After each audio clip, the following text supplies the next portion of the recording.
was going to talk about not my journey, but the plant that is me. And I guess the soil that the plant was put in was the soil that I think is really important to a writer, which is the soil of a gossipy family. So my mother was one of 5, and my grandfather was one of 10. Is that right? 10. And they had lived all over the country in various places and failing at many things. But they didn't portray their adventures as failures. They portrayed them as adventures. And they were all quite funny, so they were always joking about them. One of the earliest ones I remember was that my grandfather had won my grandmother's diamond ring in a poker game in Idaho.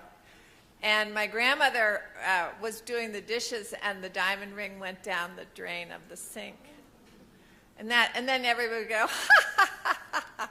And so you knew that that's what you were supposed to do if your diamond ring fell down the sink. But so that my cousins and I really adored hearing all these stories. We would sneak into the back hall and get out the box of photographs, and we'd bring them into the living room. And then as soon as we started showing photographs around, the stories would start to come out. And then, so you'd listen to the stories, and then you'd go into the kitchen, always to get a Pepsi, never a Coke. And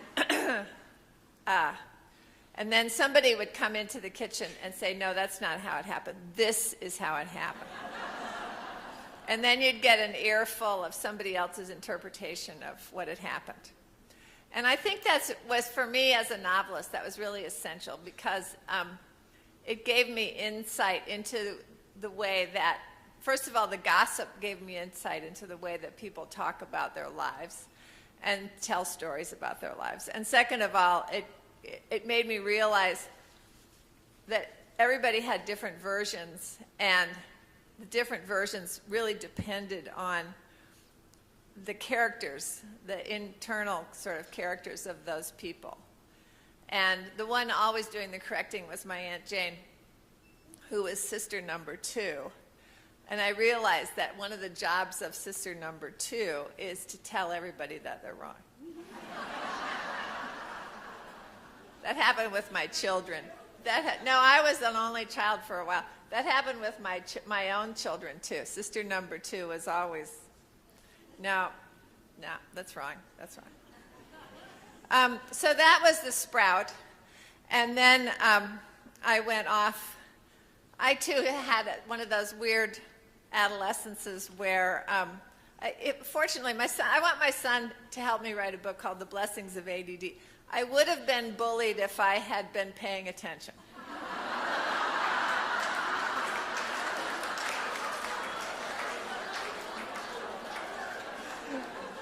But I didn't experience myself being bullied because I was out to lunch all the time.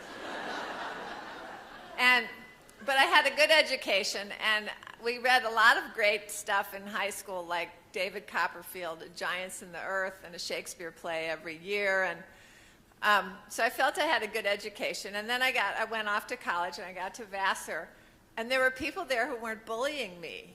And it was really exciting, and I loved it.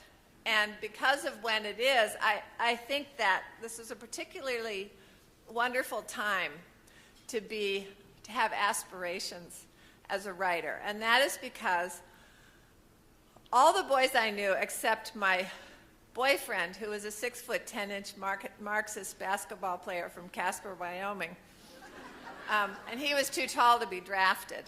And so he wasn't worried about the draft, but all the other boys were. And so while the boys were worrying about whether they were going to be drafted, the girls, who were born between, say, 46 and 53, they were planning that they were going to be doctors and lawyers and editors and writers. And so we girls really did feel that the world was open to us, and why not? Why not do it? And that's the sort of thing we talked about. So when there was a girl who had a car, and when she would drive me down to Yale for the weekend, she would talk about what kind of doctor she was going to be and where she was going to go to medical school, and sure enough, she did. And so I felt that I lucked out in being born right then. So after I finished my senior year, my medievalist Marxist basketball playing 6'10" now husband from Casper, Wyoming, he couldn't find a job. I couldn't find a job, so because nobody could find a job. So we decided we were going to take some money that I got from the War Orphans Act because of my father's experiences in the war. And we had about $3,000, and we said we were going to go. We decided we were going to go to Europe and hitchhike around Europe, which we did. First, we worked on an archaeological dig in Winchester. And then we hitchhiked through France and Italy, stayed 3 months in Greece, then came back up through Yugoslavia, or the nation formerly known as Yugoslavia, and then back up into Denmark and back into England. And it was totally, totally fascinating. First of all, he had read all the books about medieval cathedrals, so we could go to certain places, and he knew all the stuff to know. So while he read the history books, I read the historical fiction books. And so he was a really good guide for all of that. And for me, since I adored English literature, it was wonderful to visit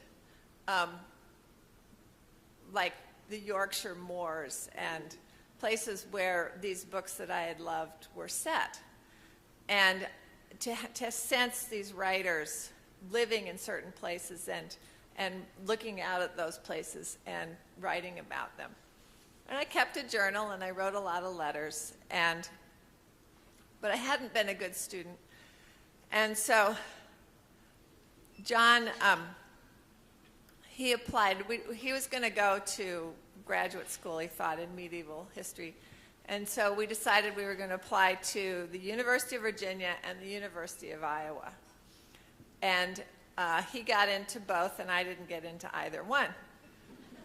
But that was fine with me, because my whole life was about sitting in the back of the room, just being present, not being the star, not being the one, hopefully, that the teacher called on, not being the one who's waving her hand, but being the one who just sort of paying attention.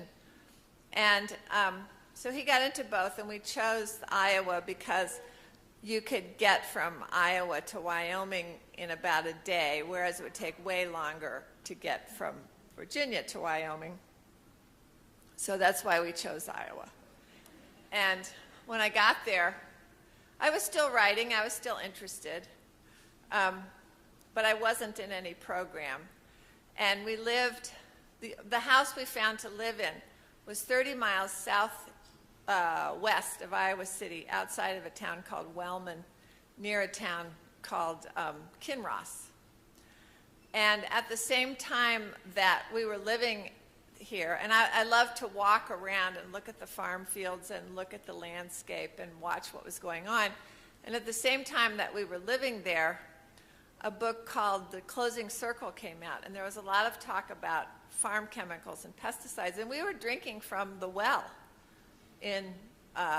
on our farm, and I thought, wow, I never thought about this, but this is something that's important to me. And so I always say that my life in Iowa City was kind of the tree trunk growing in this fertile soil of Iowa.